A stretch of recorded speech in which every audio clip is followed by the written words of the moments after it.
booktube. I'm Jack, and welcome to Jack's Literary Reading Corner. And it's been a while since I've uploaded a video, so I thought I would need to make one, as long as I didn't have to go into work today, which ends up they haven't called me, thankfully.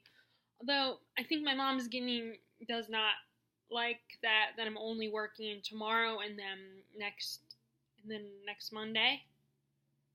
I think she's getting nervous because we just spent like a lot of money on the cruise back in last month, and then we have in October we're taking a trip up to Florida to do the whole Universal Disney thing, and of course I'm gonna want spending money and all that stuff.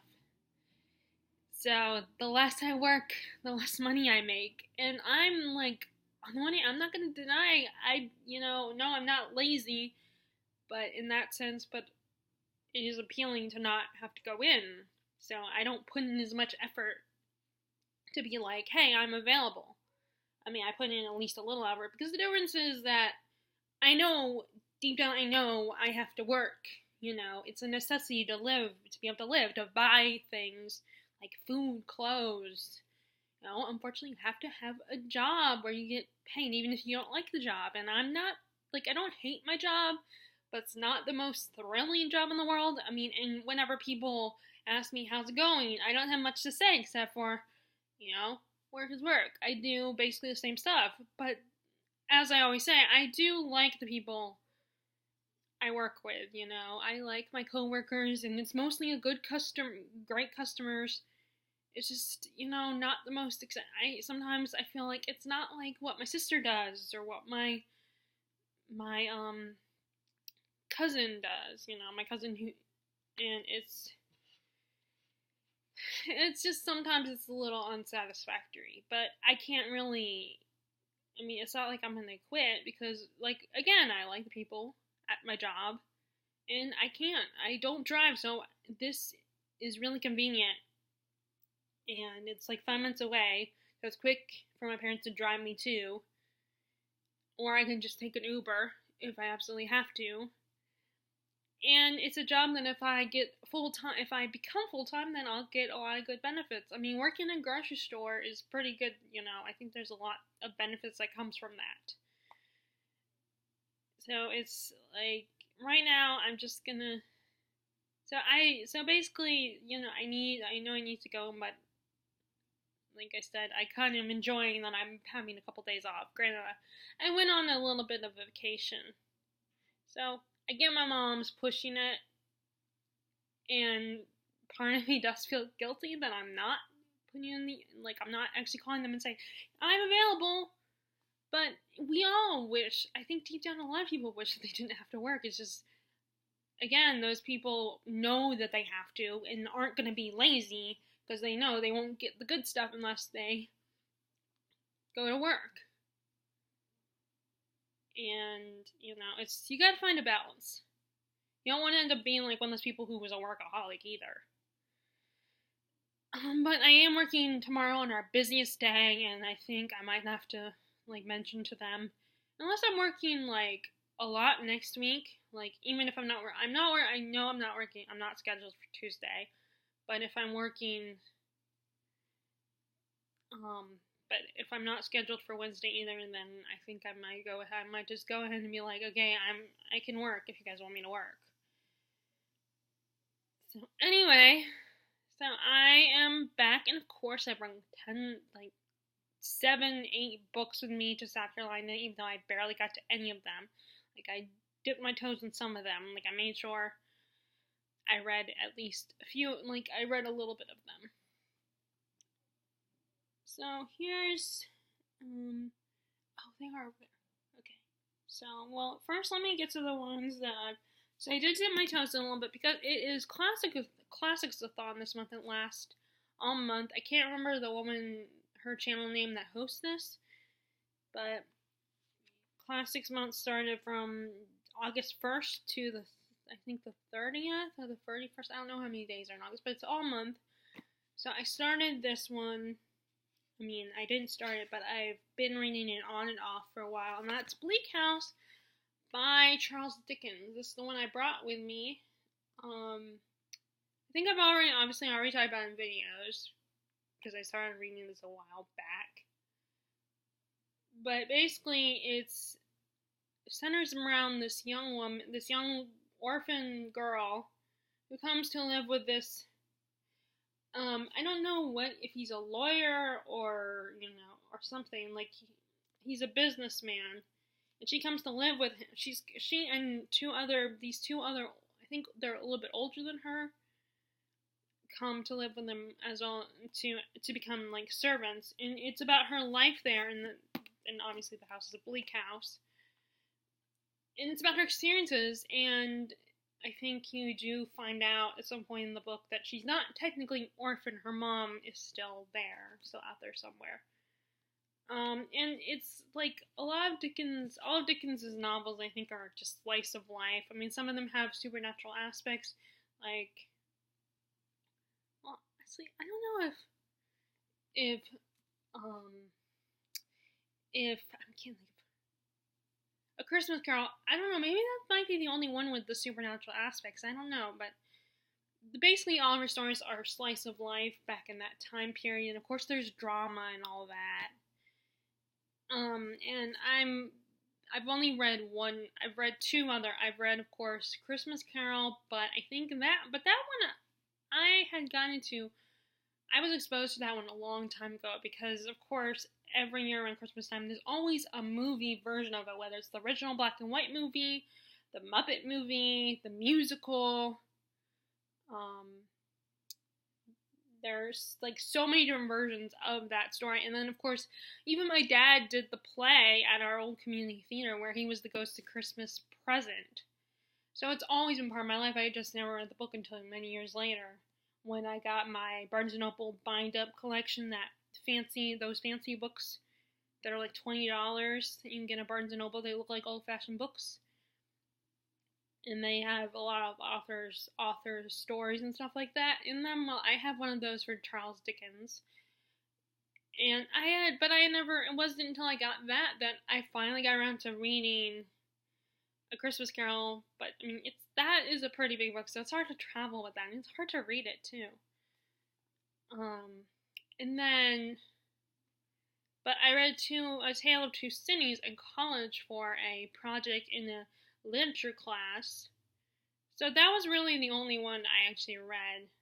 And ever since then, I've been wanting to read more Dickens. I just haven't got around to it. It's almost easier to watch a movie version, even if it's not the most accurate, even if it doesn't have everything, and nothing compares to the experience of opening a book and reading a book. But I still think there's nothing wrong with being more prioritizing, like, thinking movies and TV shows, those versions are better than the books, because books, like, especially with older ones, sometimes they can be a bit tedious and boring. Although I am liking this, it's just, and I think that helps that I haven't watched the movie, which I think that's why you probably shouldn't watch a movie version, because then, for me personally, it's like, then I'm thinking, oh, what's the point of reading the book? I've already seen the movie. I know the main plot. Yes, there's a lot of details that aren't in the book, that aren't in the movie, that are in the book. But I just can't help it. I'm thinking, oh, I've already, and the same with TV shows. They have the Game of Thrones TV show, or they did, now it's done, of course. And then, like, The Magicians, I still haven't got around to reading the books. And the first book it follows, so far from what I remember, I think it follows, the show follows the book. At least the first one, anyway. So I'm thinking, I already know what's going on. I know what's going to happen. So what's the point? Although with TV shows, they can be a little more unpredictable with following the story. But,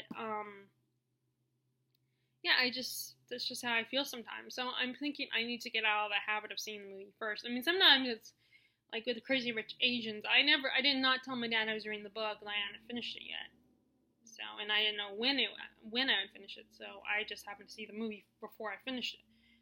But I had pretty much gotten pretty far in the book that I was going to finish it anyway, but I think that's why the Joy Luck Club was not as interesting or as engaging. I still liked it, but it was kind of like, it's just like I knew the story. It wasn't. I've seen the movie, so I know what happens, and I can picture it. And so it wasn't anything. It just I was doing it just because, and also might have helped that I hadn't like I was no longer as excited to read it. It was just more like, okay, I need to finally read this book, and so I can return it to my sister. But anyway, I'm probably gonna wait before. But what I'm gonna do though is, Kate from Books and Things. She was doing a read along of this book a few months back.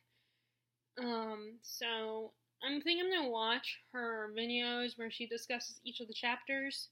Especially because when I was reading it, it was probably not the best place to be reading. Like, I was reading in the car, and then the radio, my parents had the radio on, or they were listening to talk radio and listening to Dr. Laura, who annoys the crap out of me. And then, I was reading at my grandparents' house, and she's always watching my grandma's always has the Fox News on, which also drives me crazy. I mean, we're always like, if it's so depressing, yes, it's important to watch the news, but why do you watch it 24/7? Why do you always have it on? I mean, even if she's not always sitting there watching the TV, she has it on, and she is doing stuff, coming up with some reason to do stuff and not eat. And either way, she'll still hear the TV, so it's like, and of course she got rid of all these channels because cable's expensive. It's just her living in that house. So she gets rid of all the channels. So there's only a few channels, only a handful of channels she has on her TVs. But anyway, it was just, like I said, I think it was not the best time to be reading a book like this. Because there was too many distractions. And of course, some family came over, and we were here to visit family, so. So anyway. And then I also finally got around and got back into reading Leviathan Awakes by James S. Corey, whom they are two authors with their names combined. And it's the Expanse series on Sci-Fi. I had wanted to watch the series, I hadn't got around to it yet, which is probably good, so I can finish the book. So and it's a series. So what I could do is read the book, watch this first season, and then read the next book and watch the second season. Although I'll have to check and see, does the show go by the first, is each show devoted to one book? I'll have to ask. Although I imagine it's only 10 episodes, so maybe, yeah, it probably is. But I finally got back to it. I probably still can't really give you a description of what's going on. Because it's just, with all the science, it's getting me a little confused at times, and I'm and because I've spaced out my reading from the first few chapters, to when I started reading it again.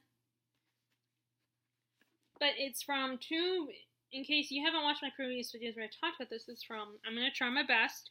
It's from two perspectives. This guy, Detective Miller, I don't know if they're in space or if he's on Earth.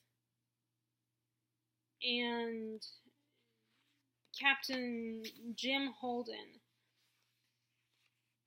And his friend is on a ship that's attacked by the Martians.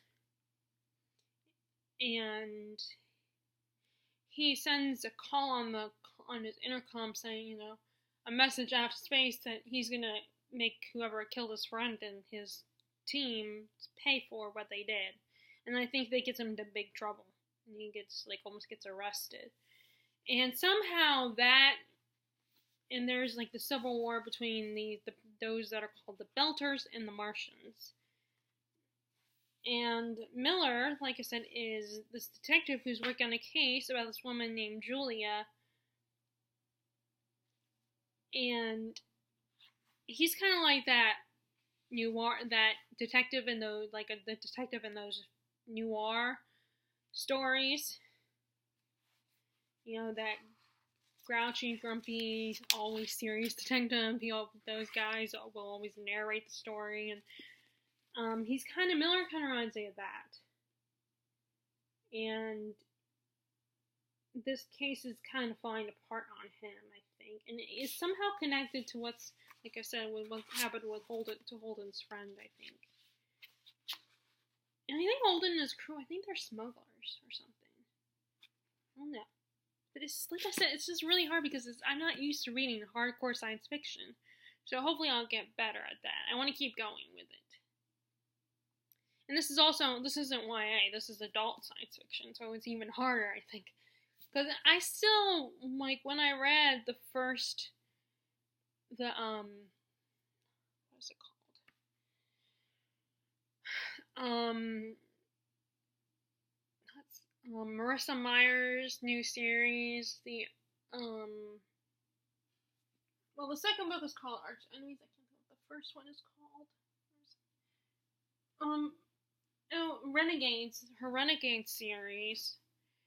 When I was reading, I was not lost or confused at that when I got what was going on, and maybe that was mostly because I read it the whole way through. I didn't stop and take huge breaks in between. I mean, I think there was a period, like, I read the first couple chapters and I probably waited a few days before I finally got back to it, or I don't know, maybe not. But I'm sure that's part of the problem, is that this one, I spaced out my reading, which, although it's funnily enough, it's one of the suggestions for tips on reading big books that they say, that space out your reading. Obviously, you probably shouldn't space out too much time between the book, but don't, like, don't try to read it all in one go, because then it can be exhausting. But like I said, I think there are a lot of contributing factors to why I'm not very good at describing what was going on in this book. I mean, it's not like it's a foreign language I'm reading in, it's just having to finally sum up what's going on. I need to start I think I need to, like, take notes or something.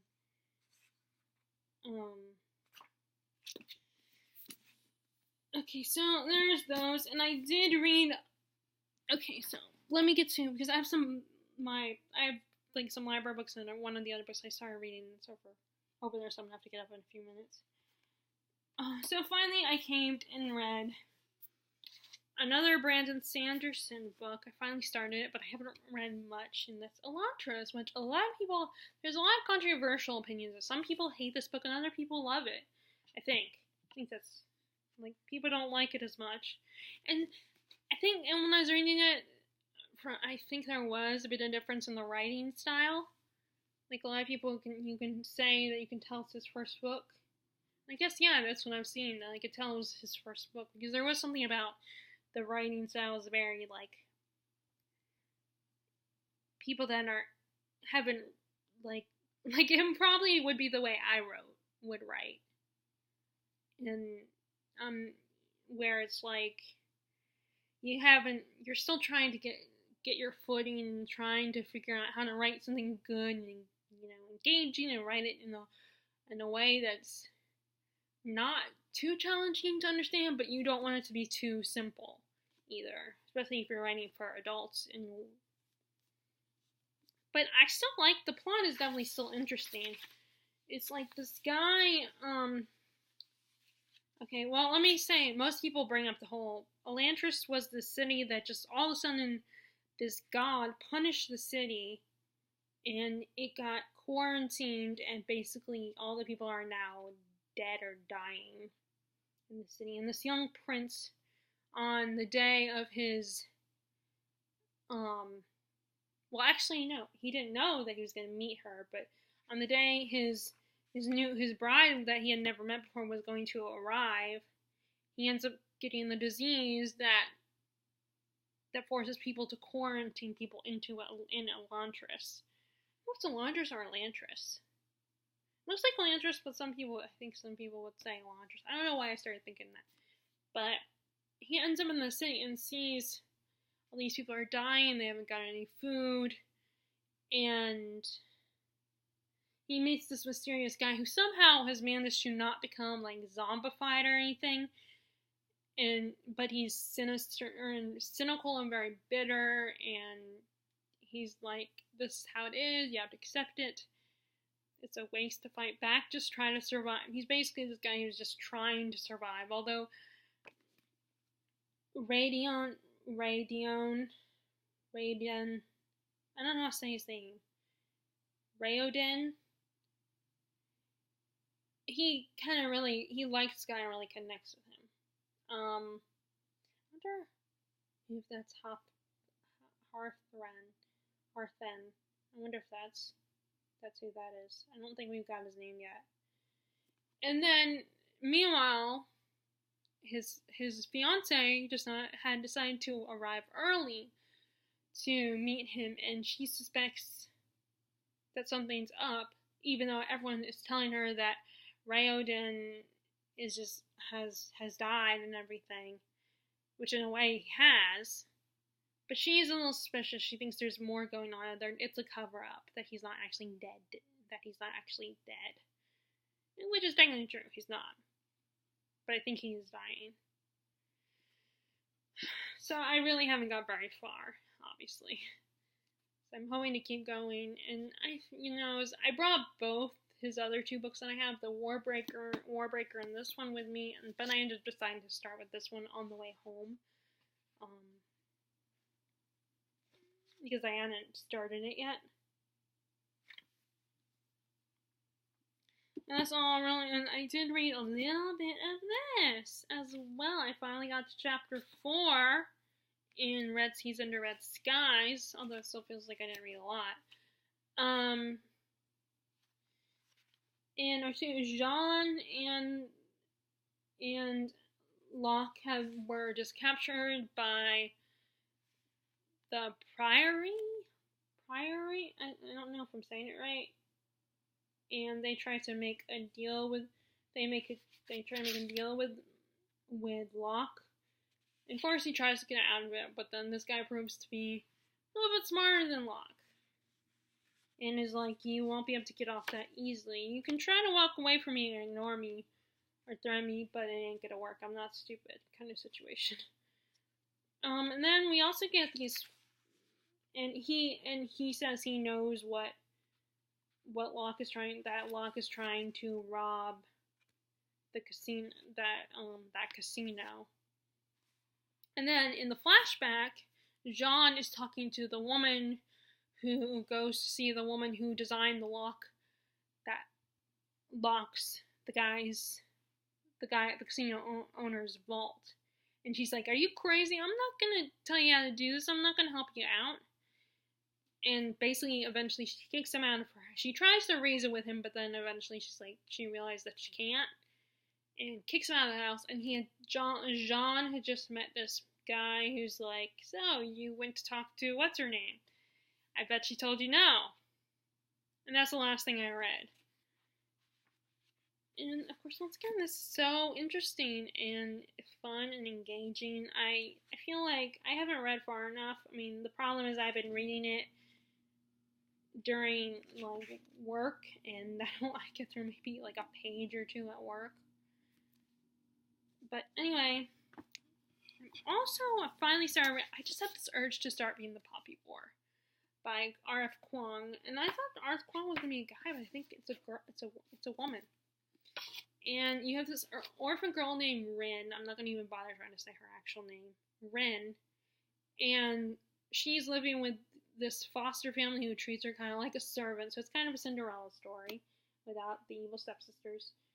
And they work at this they have this opium shop. And they try to marry Rin off to this old dude, and that's the last thing she wants. So she talks to her tutor, who helps her study for this very challenging test to get into a special school. And somehow, miraculously, she is able, just by memorizing everything and all the stuff, combined with all the stuff she already knows, she ends up getting into this school, the military academy. And of course, like with any other school story, she meets people that aren't exactly, she doesn't know if they're her friends or enemies, if they will be her friends or not. And she's one of 4 girls. One second.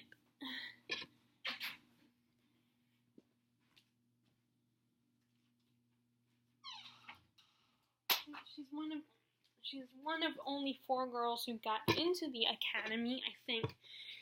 And people, of course, thinks that she's cheated, and there's no way, because she's from the lowest a city that's of a lower class, of the lowest class. Normally there would be no way these people could get into the school. And that's again all I've read. Obviously I didn't progress very much in any of the books really. And some of the ones that it looks like I did, it was more like I had already started them a while back, and I decided to bring them with me. But yeah, it's definitely interesting, and it's funny because it's a similar situation in Red Rising, which ended up DNFing, where this person from a lower class somehow gets into the higher class group of people, and they're very different from these people.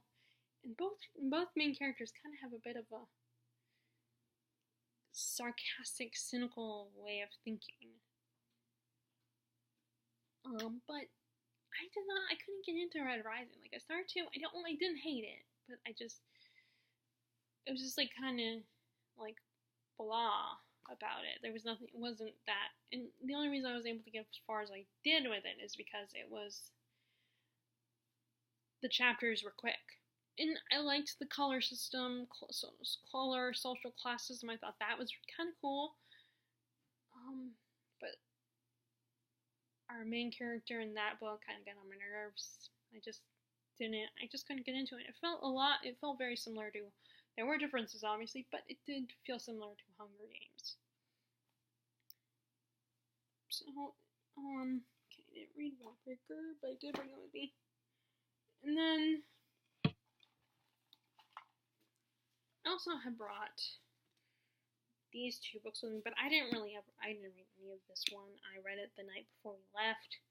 Eye of the World, but I didn't get very far. I just read one more chapter where the characters, they're in the hotel, and they're the little inn or whatever, getting comfortable and stuff like that. And there's a lot of hostility between Rand and the girl he likes. I can't remember her name.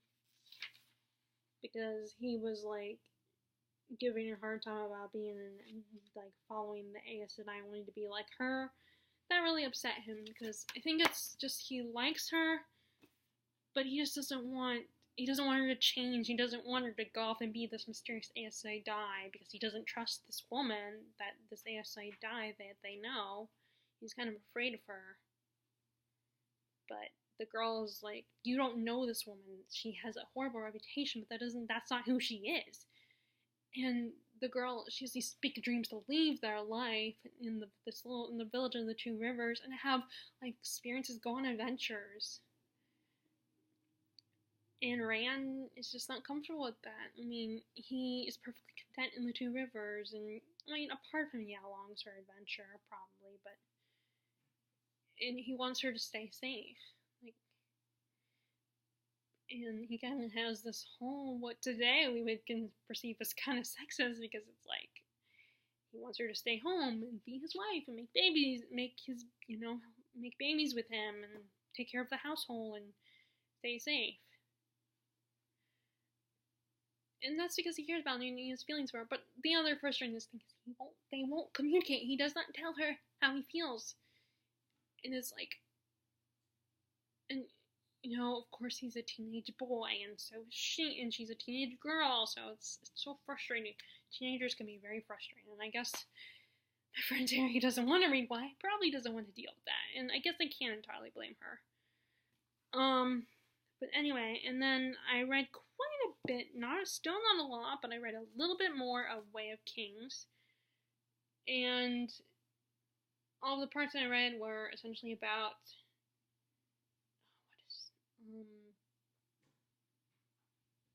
what is his name? I cannot believe I can't think of his name right now. Kaladin, and he is still trying to get Bridge 4 to work harder, but they're like, they don't see any point of working harder, and they like having their breaks and stuff like that, and they're like, it won't matter, they won't ever let us work hard. And we also have Dalinar is concerned for the young king, and he's working with that other, say, Sadeas. He's working with that guy, but his son, Dalinar's son, doesn't trust that guy, doesn't trust Sadeas, and he's like, okay, we have different ways of helping the king, but you know what? And he's starting to have these, and he's been having these weird dreams, or episodes as he calls them, where he's kind of seeing the past when the Radiants were still around, I think.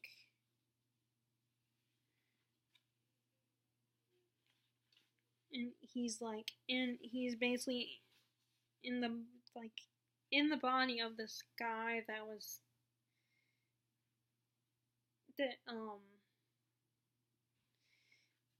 so yeah, sorry, I'm stumbling. I know, I'm just, like I said, again with these big thick books, it's hard for me to describe them because the plots are so complex and engaging. I mean, I like them and I like that they're complex and engaging, but it is hard for me to sum them up and explain them.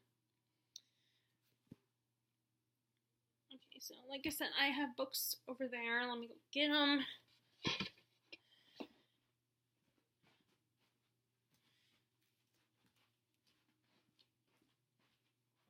So yesterday I went to, well first I did also start reading my next Stephen King. I'm deciding, like I said, I think I made the mistake of starting with The Stand for the Stephen King project, so I'm trying to read the not so long, not so chunky Stephen King books. So I have started reading Pet Sematary, which is a movie they remade and made a movie again. Because they made a movie version of it in '82, and a lot of people said the movie was terrible. A lot of people were not happy with this movie. I don't know if they were happy with the original movie that was made in the '80s, but I know there were some differences already. Because of course, it's like if you're into pop culture at all, then you know at least a little. Sometimes you do happen to know a little bit about certain movies that you would never, or music that you would never listen to, or movies that you've never seen, but you know at least a little bit. And I had not read the book Pet Sematary, but I was familiar because I watched those top 10 on Mojo, and you just happen to hear about these things, even if you're not, you're not as exposed to it as some people. It's like you can't help but hear about it. So I kind of already knew some things that are going to happen in the story, even though I've never read the book, and I've never really watched the movie. But this one is basically about this family, our main character, Lewis Creed, is a doctor, and he gets this new job at a college in Maine. So they move to Maine, and they find out from their neighbor across the road, that behind their house is a pet cemetery where a lot of kids bury their pets because they can get easily hit by cars because they live on a major road where there's a lot of cars driving fast. So when kids hit their pets cross the road, they get hit and then sadly die. And so the kids have been burying their pets back there for years. And I haven't got to this point yet, but there is actually another summary a little bit past that has has a scariness about it. And I believe you find and there's just this, and the whole idea of death affects each of the family members differently, because Lewis is a doctor, he's like, this is part of life, it's perfectly natural, people aren't meant to live forever, that's normal. And his daughter, when she's taken by their neighbor to Pet Sematary, it really traumatizes her, and she's freaking out that her cat is gonna die, and she's like, God is not meant to have my cat is mine. And she doesn't understand that her cat's gonna die. She can't control her cats. That her cat is gonna die. And then the mom, who had lost her sister, really young, does not want Louis to expose his daughter to death. She's like, and she really is upset when he's like, well, death is natural, it's part of life. She's like, no, you need to stop. It really affects her strongly. And it even, for a period of time, it creates a rift between the two of them. And from what Murphy Napier said about this book, she said it's very much about, like, grief and death and stuff and how different people handle it. Which is not surprising because I feel like even though on the surface King is a horror writer, sometimes he writes fantasy, his books are not just about that. So it's very, and then actually it's very interesting and very emotional, I feel like. That's his books are. Like, Carrie, I feel like, was about adolescence and growing up. And then It, I feel like, is about losing your innocence. And then Misery was, I guess, about, like, how passionate we can get about things. And it's also, I feel like it's also about the whole conflict for someone, a creator, trying to please themselves and also please their fans, the balance they have to keep. And then The Dark Half, I think, was about the idea of, like, being a writer and creating a pseudonym, and how it's almost like you get yourself lost in your work. And the idea of how, not just the, excuse me, my dog is scratching.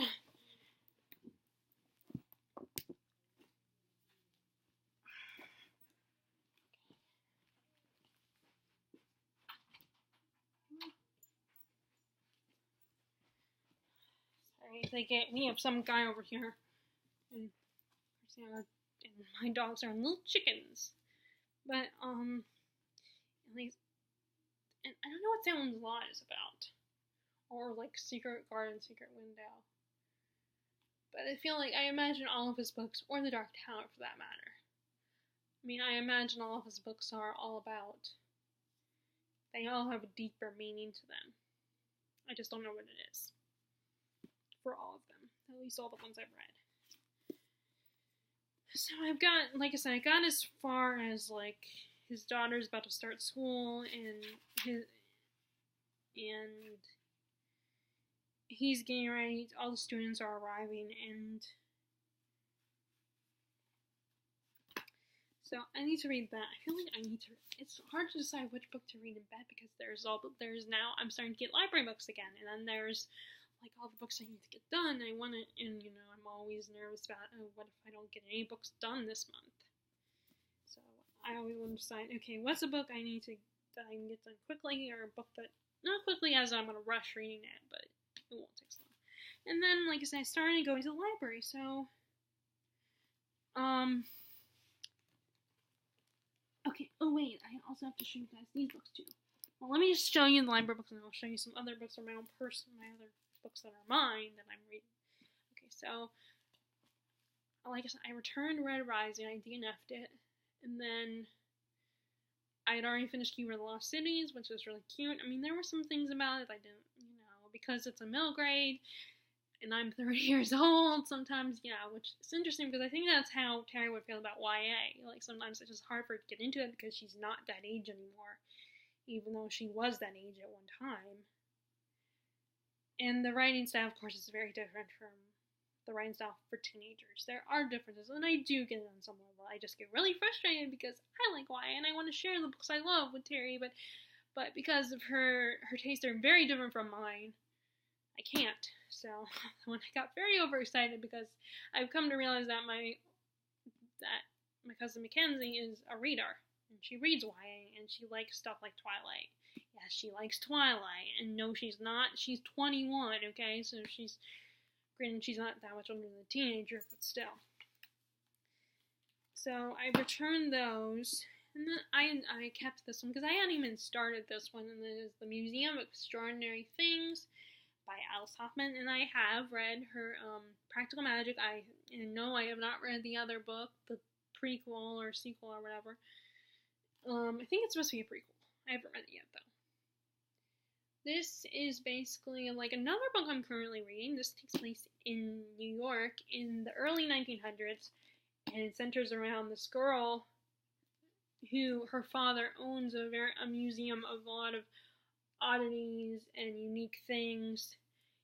And when she is of age, according to her father, she is put on display as a mermaid at her father's museum.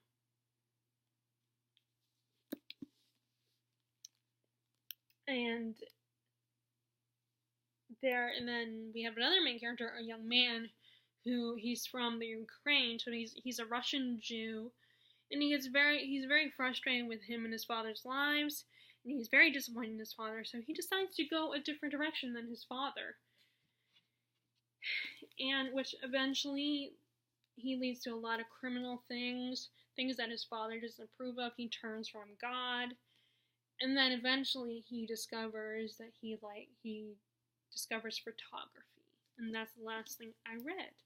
And basically what the description said is that these two are going to end up meeting, and I'm guessing, I don't know if it said in the book or not, in the description or not, but I think they're going to fall in love. And they're going to connect. And I was reading this book and I noticed that the book is kind of falling apart. Speaking of, it's, see? Let's see if I can do this before I make this worse. See, it's falling apart here. I don't think I did that because I hadn't started over until just now. I probably just made it worse. So I keep thinking, okay, do I need to put tape in that, or is tape gonna work? Or maybe I just need to, when I return, to tell the librarians, I don't think I did this, but this book is kind of falling apart a little bit. So I don't know if there's anything you guys can do to fix it, but just to let you guys know if you can. I think that's what I might do, because I don't know if taping is really going to help, because I tape it. So I just gotta be really careful. But that's actually what happened to my copy of Prisoner of Azkaban, because I opened it so many times to especially read my favorite chapter in the book that it started coming out of the binding. So I don't know if they take it to the people that binding type people. I mean, I talked to my dad about that once, and he said that's very expensive. So far it's really good. I like the writing. And of course I like this much better than Red Rising. It's nothing like Red Rising, but the writing style. I think I like closer to more lyrical writing, so I probably would like the writing style of what is it called? That Laini Taylor book series. Not the one with the girl that's a demon or whatever. The other one, the guy who's obsessed with the city and everything. I can't think what it's called. So I kept this one, and then so that means I have 4 books. So I'm focusing on this one. The good news, we're not going anywhere. We're gonna stay here, so I can read it every day. That's another reason why I want to be home, because I can read my books. But unfortunately, that doesn't make money. I can't make money off of reading books unless I became someone who read books to kids, or maybe read books to someone with a disability or something. That would be an interesting job, though. That could be fun.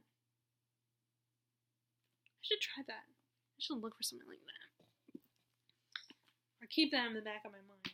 Keep an eye out for something like that. But anyway, Eleanor Oliphant is completely fine. I finally got it. I finally got it from the library. This is a book about a girl. I think she's autistic, or has Asperger's at least. She's very antisocial, and her and she's very antisocial, keeps to herself, is very content with her own simple life, and she runs and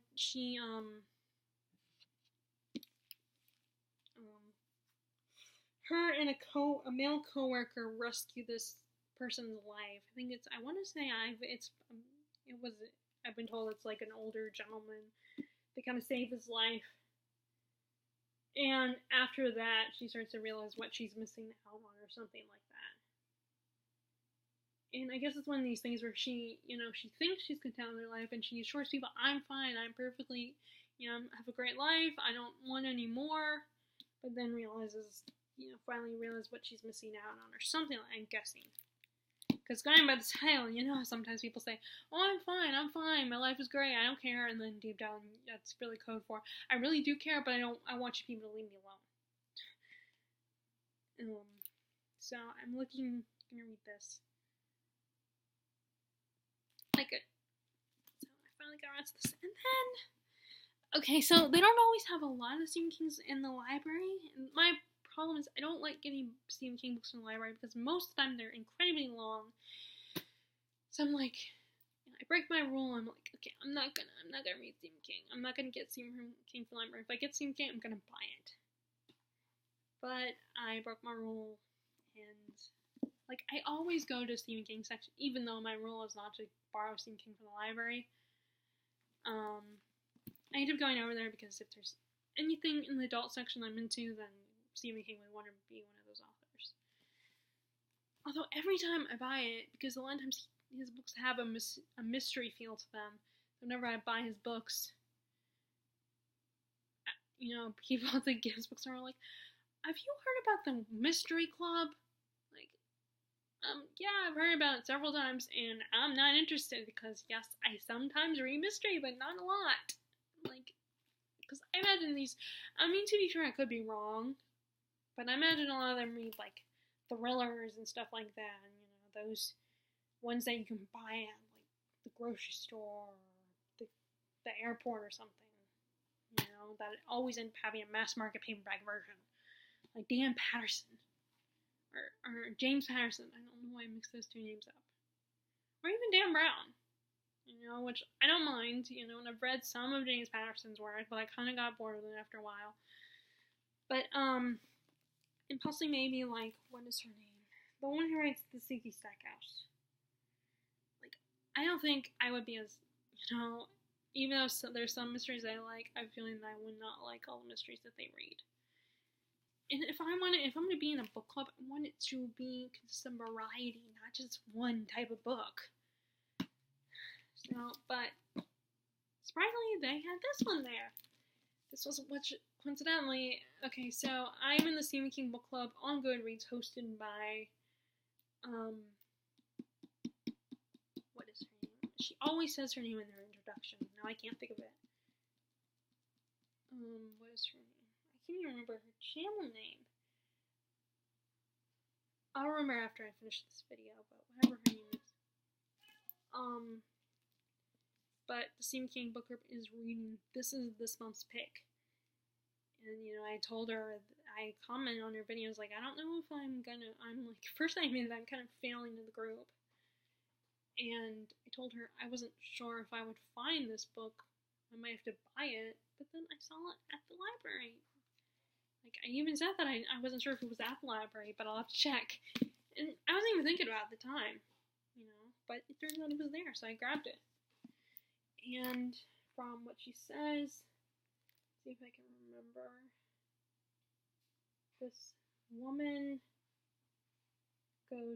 she's in a lab, I think there's some, it kind of is something like the labyrinth kind of thing, and there's a minotaur or something, so it has a lot of the whole mythology type stuff in it. Something like that. I don't even remember now, but it sounded really interesting, so like I said, I wasn't even thinking about it, but then I saw it in the Stephen King section, so I just grabbed it. And then I also decided to grab, this is the first one I actually grabbed, Everything's Eventual, which is a collection of 14 dark tales. And I figured, it's short stories, so, why not? And I don't know which ones are in this one that I'm familiar with. Let me check.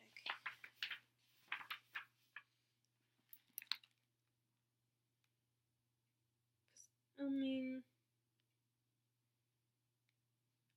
1408 that's the one that's in this one. The short story 1408. And I don't know if it's the girl, I'm trying to think of her name, but I can't remember. Her, or, of course I can't think of their names now. Melissa. Oh, Melissa is the girl that hosts. I still don't remember her channel name, but Melissa, that's her real name. She's the one who hosts the Stephen King read along on Goodreads. I think it was, what is her name? What's the other girl? She's, I can't think of her name. Blonde, always has her hair dyed.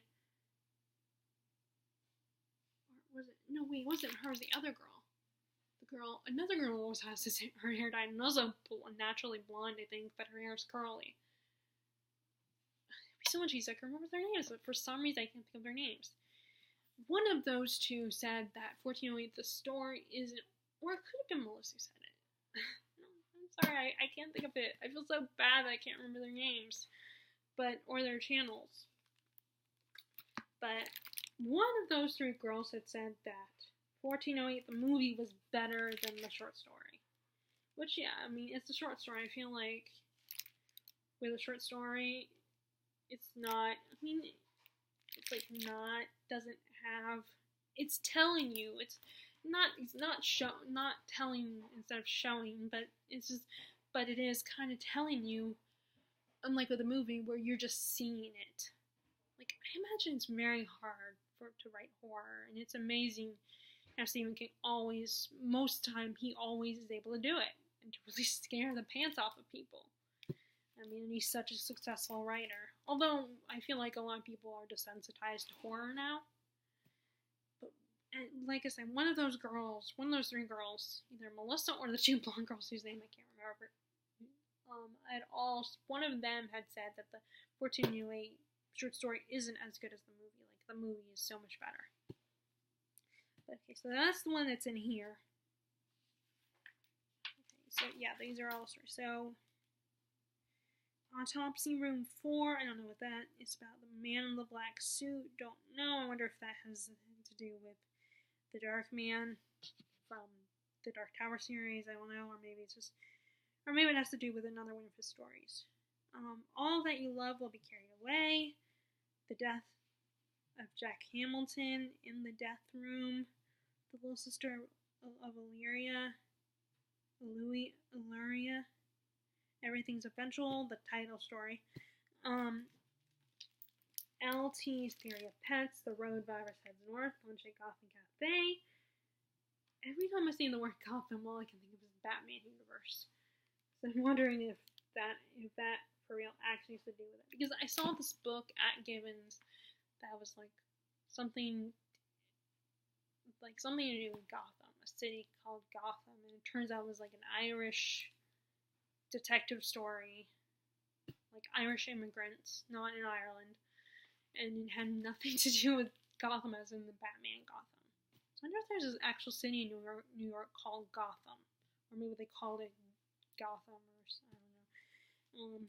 So it might not have anything to do with the Gotham I'm thinking of. That feeling, you can only say it what it is in French. That's another story. 1408, like I mentioned earlier, Riding the Bullet, and Lucky Quarter. Although they spell lucky instead of just KY, it's KEY.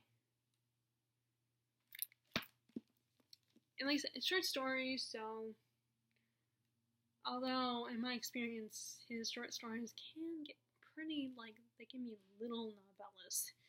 Because because I mean, Secret, 4 Past Midnight, those stories of those can get pretty long, which I was surprised, because I'm used to reading YA short stories, which can be really short. Or even Neil Gaiman, who doesn't write YA, or he does, but this wasn't YA, trigger warning, and those are pretty short. Okay, so I'm almost done. Let me show you. Okay, so I did start reading The Blood of Elves, but I didn't get very far. It basically kind of picks off where the last story in the collection of short stories, Sword of Destiny, took place, where um, and we are, right now with, like, Ciri has still having nightmares about what happened, and Geralt's trying to comfort her, and I don't know, I'm still trying to think, I don't know if they're actually with, and maybe hidden or in disguise, or traveling um, with Dandelion, or maybe they've gone their separate ways, and he's with a group of travelers, and they're asking him about. He of course wrote the ballad about Geralt and Yennefer and Ciri, but he exaggerated all that, used hyperbole and everything.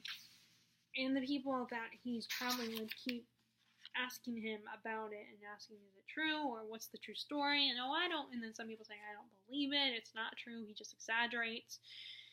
And like the first little part is basically all these people are debating if and this Dandelion has just met this man who is Lord or whatever, and he's asking about Cirilla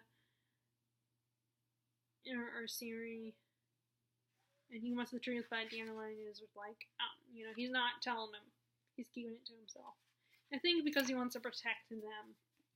He doesn't know who this guy is, so he's trying to protect them, keep secrets, by keeping their secret and pretending he doesn't know. But anyway, so not very far in that one either. Okay, so other than Museum of Extraordinary Things, I also read more of Manhattan Beach, which is also like Museum. It takes place in New York, but in the 40s, so during World War II. And we have, again, it's another story about a girl and her father, or maybe it starts with a girl and her father, and we get a little bit of the past, but then we are with the girl as an adult, and she's working like at factories and stuff because the boys are all going to war, and she's not quite content with her situation, and she meets this girl who is more free-spirited, and that's put nicely. And this girl is showing her these divers, and our main character Anne decides that she wants to be a diver because she sees it as very amazing and really cool and fun. And again, it's, so far it's about her life. It kind of makes me think of a book I just read not that long ago. I can't remember.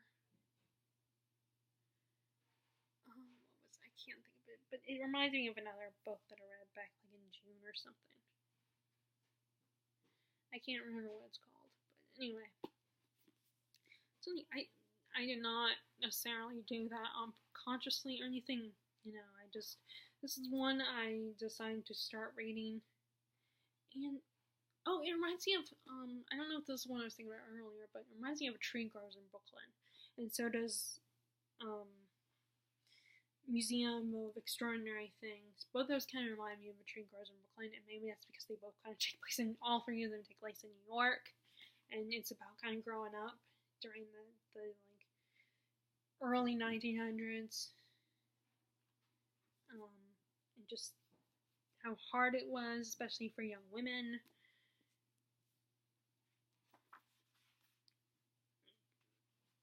But it's good. It's just, again, in a situation where it's hard for me to give a good, thorough description of what's going on. Once I get farther into it, it'll probably be easier. And then the last book I read today was, finished up another story from this collection, Tales from Shadowhunter Academy. And we've had our first experience with the Parabatai ceremony, where you officially become Parabatai. And so Clary and Simon are kind of manipulated into taking a vision quest. I mean, it's it's not an actual Vision Quest per se, not like a Native American lore, but that's what it feels like to me, a Vision Quest. And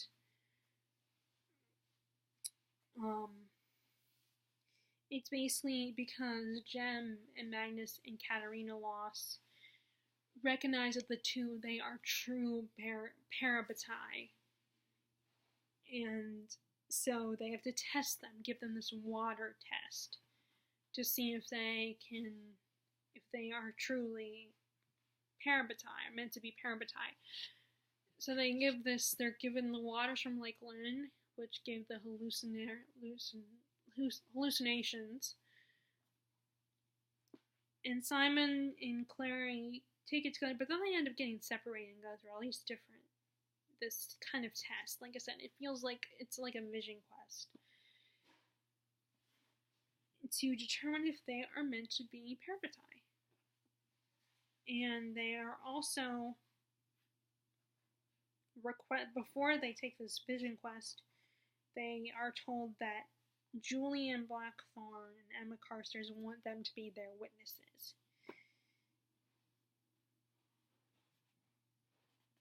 So that's part of why they are going through this this water test. So that's the only one. There's only 2 more stories left. There's the Born to Endless Night, which I was thinking maybe that's to do with Raphael. Maybe he comes back at the story or something. I don't know, but it starts with Magnus. And then the last one is, which I'm guessing it's Twice Ascending. I think that's what it's called.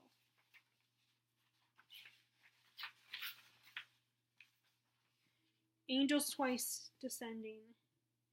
And I'm guessing that's when Simon goes through his own initiation to become a Shadowhunter.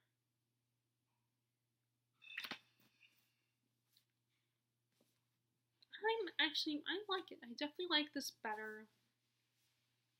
Which, actually, I think I've already said this. I like this better than the Magnus Bane Chronicles, even though Magnus is one of my favorite characters.